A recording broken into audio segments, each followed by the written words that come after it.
Good afternoon, guys and gals. Tomas Patterson here from Boss Financial. Welcome back to another video. Today we got some really important things to go over. Do you want to be rich someday? Or how about that 9-to-5 job that you really wish you could retire from, but actually it might be just the best thing going for you right now? Is it your goal actually to maybe retire early so you can spend more time doing the things you love? Or maybe you're still young or in your late teens, early 20s, still trying to figure out what you want to do with your life, where you want to go, or how to become better than average. Well, great news. If you're watching this video, then you already have a great start to getting a leg up on the game. If you're new here, my channel is all about personal finance, investing, the stock market, wealth building, money management, coaching, all that good stuff involving this guy here, okay? So I'm going to be making regular videos, so if any of these topics do interest you, then I recommend subscribing to the channel, become part of the family, stay in the loop, because it just might take one video that might make a difference in your life. There's always something to learn or a different opinion to view differently, so smash that like button if you do enjoy this video. And today, guys, we're going to be talking about the 4 tiers there are to achieving wealth, okay? Now, the rich, they understand everything I'm going to talk about here. This is why they are and continue to be rich, because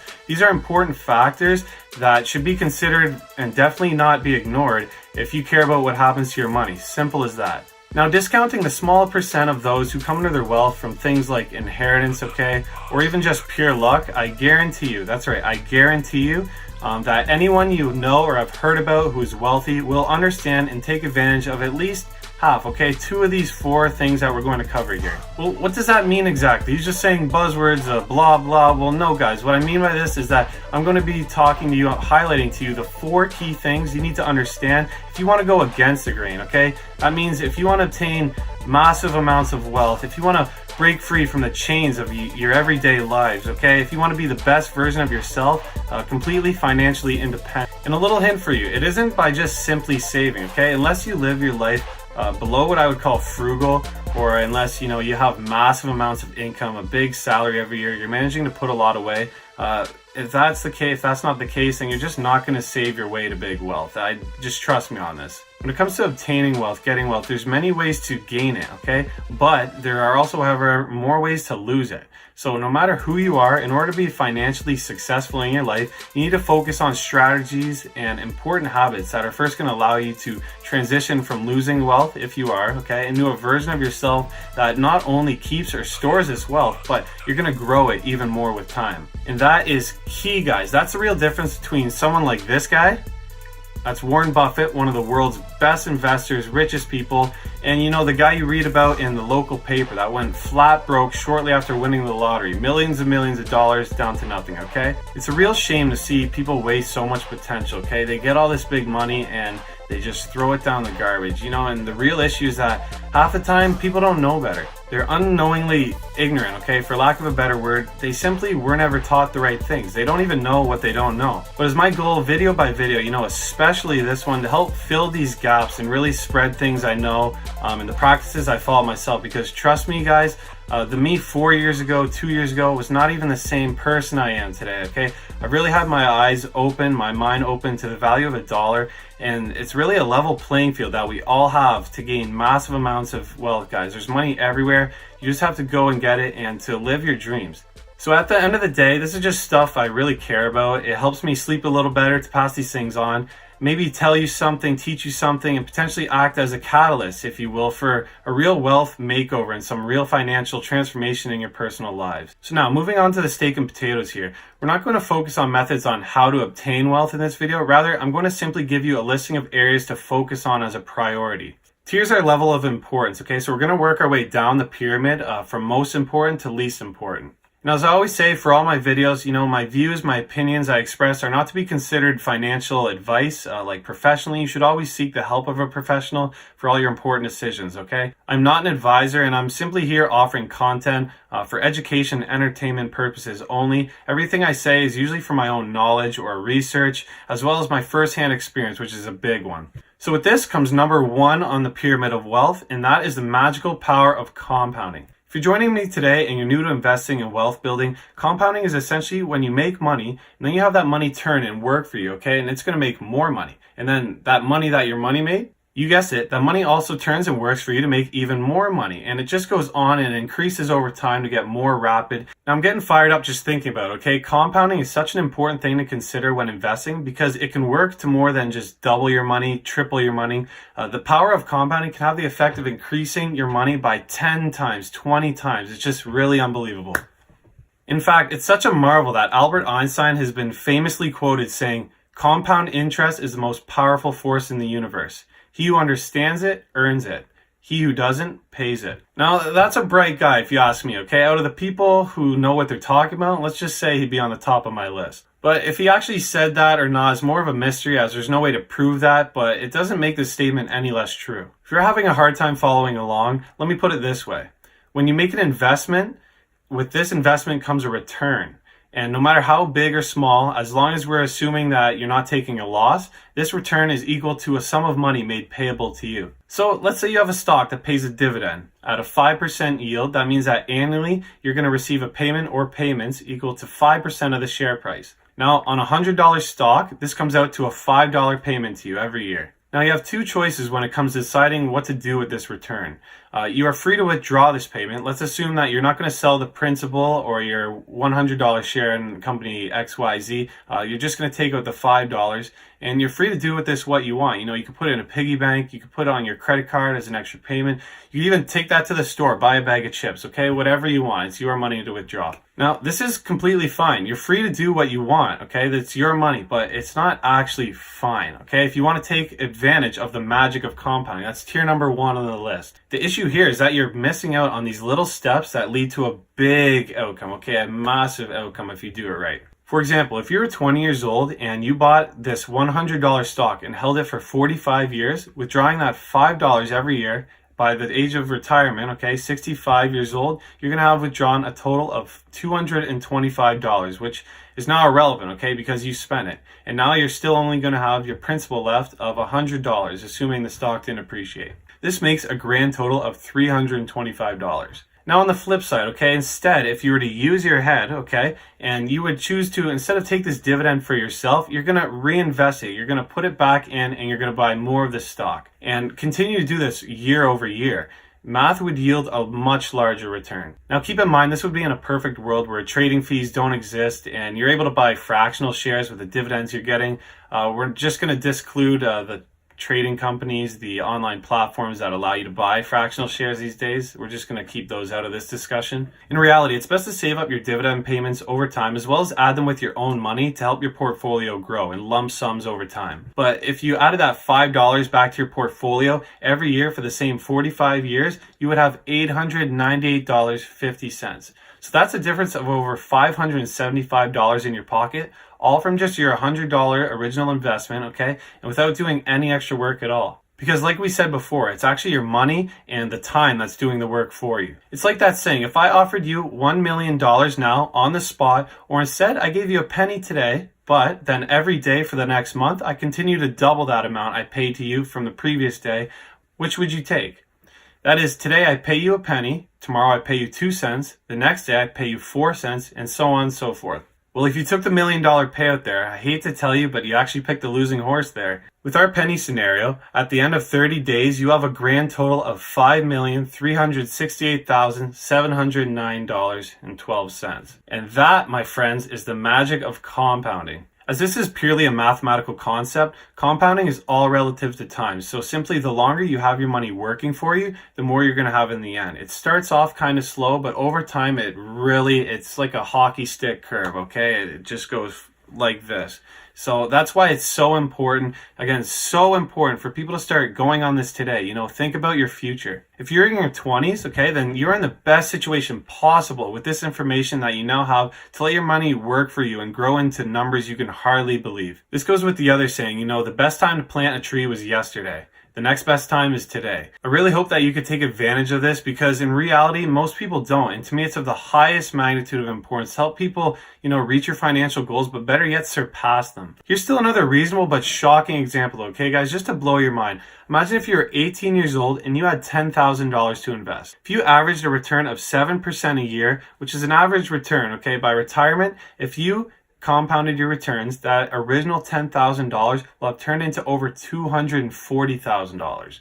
That's almost $250,000, okay guys, about 24 times your original investment, and this doesn't even factor in all the growth during these years from more deposits and investments, which in turn increase the rate at which your money multiplies itself. But now say you're not 18, say you're 35, okay, you're just learning these things for the first time. That's good, but if you invested that same $10,000 now, by retirement with that same $10,000, you're only going to have $76,000, okay? All from not choosing to start 17 years earlier at 18, you lost out on well over 150 grand. Time's the most important thing here, as well as compounding periods. So example, if you're getting paid monthly dividends instead of annual dividends, then that means that your money is going to compound 12 times as fast. Essentially, it's just having your money work for you quicker, and the effects can be dramatic. One more important thing, compounding can be good when it's working for you, but bear in mind it can work against you, okay? And it does for millions of Canadians and millions of Americans every year. Debt left to grow can compound against you, okay? Especially things like credit cards. That's an excruciatingly painful interest rate. We're talking like 15% to 25%, so that's really bad. So imagine this, it's like our compounding snowball. It's getting bigger and bigger, except this time that snowball, it's coming to crush you, okay? It's coming to kill you, just splat. I see people every week who are declaring bankruptcy because they let their consumer debt, things like that, get out of control until it suffocated them, okay guys? So just keep that in mind. You need to worry about getting debt paid off almost as much as you need to worry about investing, which actually leads me to my next tier number 2, interest rates and returns. Accordingly, in addition to time, that's your compounding, another huge factor that's going to affect your investments and the growth of your money or the decline are interest rates and returns.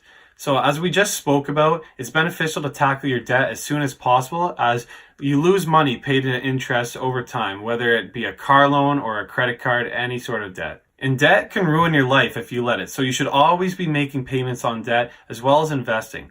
Not only is this important for your credit score, we're going to touch on the importance of a credit score and what it's comprised of in another video, but it's also going to keep a blowtorch against that debt snowball we just talked about earlier and prevent it from getting bigger. Now, I do hear constantly, and it's completely possible, not as much long term, but it is possible that people can earn higher rates of return than they have to pay on their interest on their debts, okay? So in this case, you're wondering, wouldn't it be the best option to instead keep investing, then pay off debt at a later date? Well, this is a bit of a tricky question, okay? For starters, debt is an obligation. If you skip payments or you try to ignore the letters in the mail, this doesn't mean that the problem will go away, okay? If people are calling your phone and you're not answering, it can only get worse from there. So if you have things as collateral for, say, a mortgage, your collateral is a house, say a car on your car loan, these can be taken back as you've defaulted on your loan if you're not making payments. Things also can get escalated to collections where the agencies or even the government can take action from there, which could result in court time, things like that, even garnishments taken directly off your pay until your debts are up to date. Not to mention this will be detrimental for your credit score, which will result in you having a hard time securing loans in the future at a good rate. While debt is 100% predictable, it's an obligation, returns in the market are not. Just because you made 9% in the market this year and you have a debt at 6% doesn't mean that next year you're going to continue to make the same 9% again and so forth into the following years. What you're actually doing is you're taking a chance, even if it's an educated one, okay? It's still a chance and you're letting your debt grow bigger at the same time. Now, this is a larger issue when it comes to things like credit cards and high-rate consumer debt. If you pay 20% interest on your credit cards, which, by the way, guys, if I haven't said enough, that is just disgusting, just totally disgusting, pure robbery, 20%. Then do you really think that you're going to be able to pull off a 20% return in the market year over year? If your answer is yes, then chances are you make some really risky decisions, and trust me, there's going to be a day when your luck runs out, okay? This comes down to the fact that nobody truly knows Mr. Market. You know, he's a mysterious guy. There are ways to invest that are safer than others. There's research to assist in making your decisions, but at the end of the day, nobody, okay? Nobody, unless you're involved in some insider trading, some shady things like that, nobody knows whether or not the market's going to go up or down any given day, okay, for certain. Fund managers, executive people who make very, very large sums of money every year, guys, can't even beat the market. Only a small percent do every year. This is why more and more people are resorting to things like index funds, ETFs, you know, things that follow an industry instead of individual stocks. So they can try and follow the S&P 500 or match it instead of putting all their eggs in one basket and potentially taking a heavy, heavy loss. So this is why I recommend paying off all your bad debt, okay? Your high interest debt, your credit cards, consumer loans as soon as possible. You should only be actually using your credit card if you know you have the money to pay for it, okay? Because it can spiral out of control just so fast. You should always be making efforts to pay that off, even if it's just the bare minimum, which I also, guys, I wouldn't recommend it unless it's you have to, because this can take forever to pay off this way, years and years. And that's not to mention that you're paying this heavy interest on it, which is your money. Basically, it's getting soaked in gas and just lit on fire at that point. So your good debts, such as things like student loans or your mortgage, that can be stretched out, okay? It isn't as immediate of a problem, especially if you're making more in the stock market. But once again, I would still recommend that if you're making regular payments that are more than the minimum, okay? To help shave this down and start on the path to saving you money. Now, keeping in mind, getting a mortgage isn't always considered good debt. Just because you're gaining equity in an asset doesn't mean that this is a smart financial decision given your certain circumstances, okay? There are tons of things that factor into whether or not this will benefit you, and lots of people, they end up house poor, which means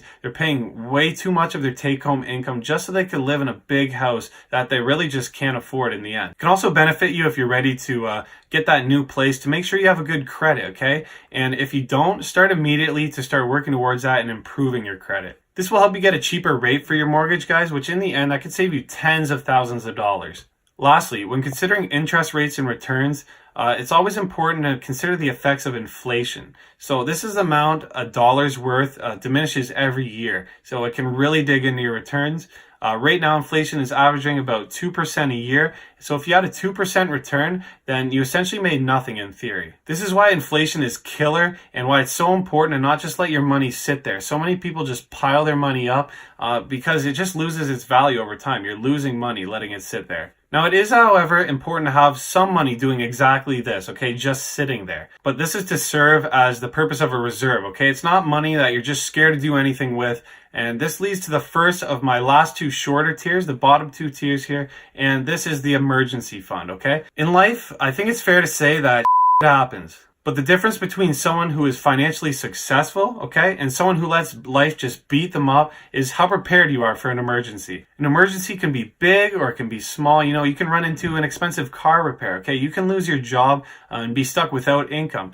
Or you could even have expensive medical costs come out of nowhere, especially if you live in the United States more compared to Canada. Now, it's easier said than done, but the absolute best way to prepare for an event like this is to start with an emergency fund. This will be an account where you throw money in every pay, okay, to build up enough to cover the unexpected. You could throw $50, $100, any amount in every month, but the goal is to not touch it, okay? Don't touch it. Don't save up over time, till you get this big amount in there and then dip into it just because you need gas or you felt like you deserve a vacation, okay? I see that all the time. This fund is for exactly what it's named for, emergencies, nothing else. It's recommended that you have on standby at least 6 months to a year's worth of income saved up just in case you lose your job, things like that. And once you reach that, keep saving. This is to provide you with enough money to cover your living, your everyday expenses while you find a replacement job. One of the reasons an emergency fund works so well and it's so important for building wealth is because it fits so well with a strategy that maximizes growth. You don't want to be selling investments every time you run into something you couldn't foresee,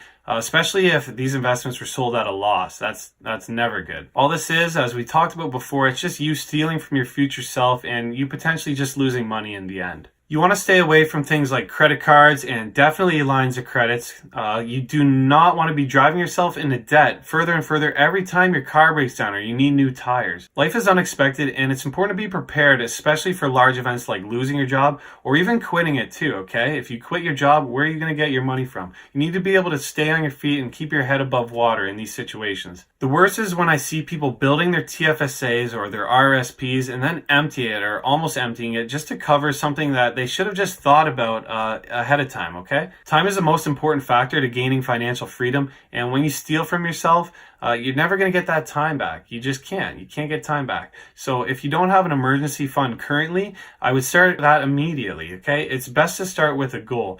If your income is limited, try saving $1,000 without touching it. Start there, and when you get that much, try saving $2,000. You want to develop the good habit of not touching this fund, and in the end, it's just going to become easier to grow, and you're going to sleep better than you've ever slept before, just knowing that you have this safety net for an unexpected fall. Now, last but not least, the fourth tier to achieving great wealth. Do you know that the average millionaire has seven streams of income? Now that really puts things into perspective, doesn't it? How many do you have? 1, 2, maybe 3? The majority of Canadians and Americans only have one, and that's their occupation. This is you showing up to work every day and exchanging your time for money. Now this isn't a bad thing, but as I said, this is exchanging your time for money, and there's only so much time in a day. There are very lucrative jobs out there, don't get me wrong, but most of us will not achieve massive amounts of wealth, working the 9 to 5. And on top of this, usually with the higher pay comes things like harder work, longer hours, and definitely more stress. That's a big one, okay? You can get income from a multitude of sources, but it's just that most people, the job's all they know. That's just all we knew. We were brought up that way. And that's what we were taught in school, okay? How to be an employee. The good news is that there's a ton of money out there, okay, guys? People they need to know where to look, and you have to have the initiative to go get it. It could be as simple as a side gig. In university, for example, I used to flip iPhones, and one time I made over something like $1,000 in just a couple months with minimal work. It's just the initiative that was important. Passive income is a great way to get streams of income flowing in, whether it's from dividends and stocks, real estate, rental properties, things like that. Affiliate marketing, online businesses, starting your own business, that's really big these days. The list is really endless. And yeah, the fact that the average millionaire has 7 streams of income might sound daunting, but that doesn't mean that they have to have all different types, okay? This just means that they have 7 different sources of income. And that's what's going to help you to achieve rapid growth with your money and obtain massive amounts of wealth if done right. It's having these multiple streams of income that's an important piece of the puzzle and extremely crucial if you're ever planning on leaving your job or becoming financially independent and quitting the rat race. It's these extra sources of cash flow that's really going to get your investing going really heavy, as chances are most of your income from your occupation, it's going towards expenses. Sure, you might be putting in a decent amount into your portfolio from your earned income every now and then, but even though you can get great wealth, okay, chances are you're never going to get super rich, just really super rich from investing, especially if you're only investing a fixed percent of your only source of income every year. You need multiple sources of income to start feeding into each other, to start you help building your portfolio, maybe to even help you start your business or to buy real estate, okay? That's going to give you a safe bubble. If you're watching this video and you currently only have one or even no sources of income, I want you to make it your goal, okay, to explore options at the very least and try and get your income up. This is one of the most important ways to achieving wealth, and it's the reason why I include it as the 4th tier. You want to brainstorm, try new things, and see what works for you. I would love to hear down in the comments section below, guys and girls, regarding this topic. How many streams of income do you have? What are they? How did you first get started on this journey? Things like that. I look forward to reading your posts. And with that, ladies and gentlemen, that concludes today's video. That is the 4 tiers to achieving wealth. These are things that the rich understand, okay? And what you need to as well if you're going to be above average wealth status. If you stayed this long, I want to thank you for watching and taking the steps to help educate yourself. That's what I'm here for. As usual, if you enjoyed this video, share it with a friend who might benefit from some of these topics we're talking about. You don't have to keep it all to yourself. I'm sharing this so you can share, we can all share together and just help make some good impacts out there.